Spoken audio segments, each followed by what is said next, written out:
Hello everyone, আজকে তোমাদের জন্য নতুন একটি ড্রামা নিয়ে আসলাম। এই ড্রামাটা হলো অনেক রোমান্টিক একটি ড্রামা। এই ড্রামাতে আমরা দেখতে পাবো একটি ছেলে যখন একটি মেয়েকে ভালোবাসে, আর ছেলেটির ভুলের জন্য যখন মেয়েটির বাবার মৃত্যু হয়, আর মেয়েটি যখন জানতে পারবে তার ভালোবাসার মানুষের জন্য তার বাবার মৃত্যু হয়েছে, তখন মেয়েটি কি পারবে ছেলেটাকে ক্ষমা করে দিয়ে তার ভালোবাসা অ্যাকসেপ্ট করতে, নাকি তাদের ভালোবাসার এখানেই সমাপ্তি ঘটবে? দেখতে হলে আমাদের গল্পের শেষ পর্যন্ত সাথেই থাকো। আর এই গল্পের প্রথম এপিসোডটি আমি এক্সপ্লেন করছি। এই গল্পের প্রথমেই আমরা ফিমেলকে দেখতে পাই, যার নাম মোরান। মোরান ছিল বড় একটা মডেল কোম্পানির সিও। তার অ্যাসিস্ট্যান্ট এসে তাকে একটি ছেলের ব্যাপারে বলতে থাকে, যার নাম ছিল জিন, আর বলে এই ছেলেটির ক্যারেক্টার অনেক ভালো, আপনি সহজেই এই জিন ছেলেটাকে কন্ট্রোল করতে পারবেন। এরপরে মোরান একটি প্ল্যান বানায়, আর প্ল্যান অনুযায়ী কতগুলো ছেলে মোরানের পেছনে দৌড়াতে থাকে। আর তখনই সেখানে জিন চলে আসে। জিন এসে ছেলেদের সাথে ফাইট করে তাকে বাঁচিয়ে নেয়।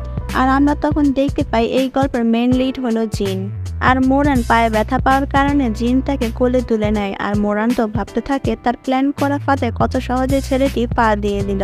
আর তখনই আমরা একটি ফ্ল্যাশব্যাক দেখতে পাই, যেখানে মোরান একটি বড় মডেল কোম্পানির সিও, আর তার বাবা বেঁচে নেই, যার কারণে তাদের কোম্পানির সকল শেয়ার আর কোম্পানি সহ তার বাবার বন্ধু সামলায়।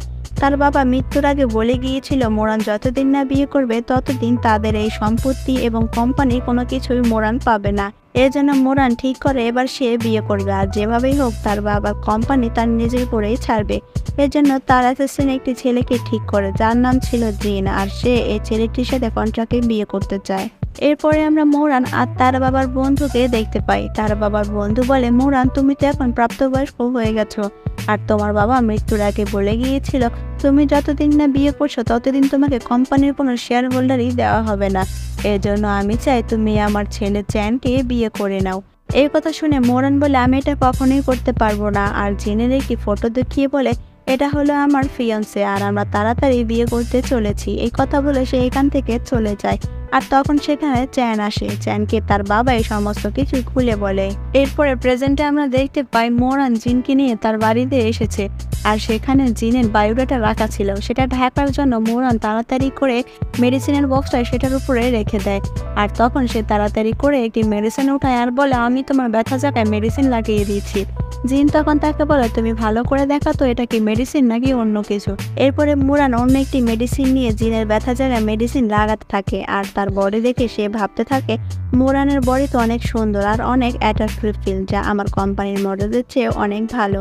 আর সে তখন জিনকে বলে, আমি ভাবছি তোমাকে আমার কোম্পানির মডেল বানিয়ে দিই, তাহলে কেমন হবে? এই কথা শুনে জিন তো তার শার্ট নিয়ে চলে যাবে। আর তখনই মোরান জিনের হাত ধরে আর তার ওই হাতের ব্যথা জায়গায় মেডিসিন লাগিয়ে দেয়। এরপরে মোরান জিনের হাতে ব্যান্ডেজ করে দেয়। আর তখন সে অনেক নার্ভাস ফিল করছিল, যার কারণে মোরান জিনের হাতে অনেকটা ব্যান্ডেজ করে ফেলে, যেটা দেখে জিন তো বলে, তুমি এটা কি করছো? আর অ্যাক্সিডেন্টলি ভাবে তারা দুজনেই পড়ে যায়। আর তখন তো মোরান তাকে দেখে মনে মনে ভাবতে থাকে, তুমি অনেক হ্যান্ডসাম, তুমি আজকে যেহেতু এই বাসায় এসে পড়েছো তোমাকে আর যেতে দিব না। এরপরে মোরান জিনকে বলে, তুমি তো আজকে ব্যথা পেয়েছো, এর জন্য তোমার উচিত হবে আজকে রাতটা এখানেই থেকে যাওয়া। আর এতে জিনও রাজি হয়ে যায়। এরপরে আমরা একটি ফ্ল্যাশব্যাক দেখতে পাই। আসলে জিন লোক লাগিয়ে মোরানের খোঁজ খবর নেয়, আর সে ইচ্ছে করে মোরানের করা প্ল্যানের ফাঁদে সে পা দেয়। এরপরে সেদিন সকালে জিন আর মোরান একসাথে ব্রেকফাস্ট করে। আর মোরান তো ভাবতে থাকে সে কিভাবে এই ছেলেটাকে দিয়ে তার সাথে কন্ট্রাক্ট ম্যারেজে সাইন করাবে। আর তখনই তাদের দুজনেরই ফোন আসে। আর মোরানের অ্যাসিস্ট্যান্ট বলে তাকে ইমার্জেন্সি ভাবে অফিসে আসার জন্য। আর এই একই কথা জিনকেও বলা হয়। আর এখানে আমরা দেখতে পাই জিন হচ্ছে অনেক বড় কোম্পানির সিও। আর এখানে সে মিটিং এ বসে শেয়ার হোল্ডারদের সাথে অনেক রাগারাগি করতে থাকে। আর তাদেরকে বলে, তোমরা কেন কোম্পানির ব্যাপার না জেনে এত বড় একটি কন্ট্রাক্টে সাইন করেছো? এর অপর দিকে দেখা যায় মোরান যখন অফিসে আসে তখন তার অ্যাসিস্ট্যান্ট তাকে জানায় তারা যে ক্লায়েন্টের সাথে ডিল করেছিল সে ক্লায়েন্ট তাদের ডিলটাকে ক্যান্সেল করে দিয়েছে। আর এইদিকে আমরা দেখতে পাই চ্যান তো তার বাবার কথা নিয়ে অনেক বিরক্ত হয়ে আছে, কারণ চ্যান তো মোরালকে অনেক পছন্দ করে, কিন্তু মোরাল বলেছে ওই ছেলেটাকে সে তাড়াতাড়ি বিয়ে করতে চলেছে। আর তখনই আমরা দেখতে পাই সেখানে মোরাল চলে আসে। চ্যান তো মোরালকে বলে, আমাদের তো কোম্পানির সাথে ডিলটা ক্যান্সেল হয়ে গেছে। মোরাল বলে, এটা খুবই দুঃখজনক। চ্যান মোরালকে বলে, তুমি চাইলে ওই কোম্পানির ডিলের সাথে আমাদের কোম্পানির ডিলটা আবারও ঠিক করতে পারো, কারণ কালকে একটা XYZ এর একটি পার্টি অ্যারেঞ্জ করা হয়েছে, আর সেই পার্টিতে সকল কোম্পানির সিওরা আসবে। তুমি ওই কোম্পানির মালিকের সাথে কথা বলে আমাদের ডিলটা আবারও ঠিক করতে পারো। এরপরে মোরাল জিনকে ফোন করে ওই পার্টিতে আসার জন্য, কিন্তু জিন তো ফোন ধরে না। এর জন্য সে ভয়েস মেসেজ করে তাকে বলে দেয় ওই পার্টিতে আসার জন্য।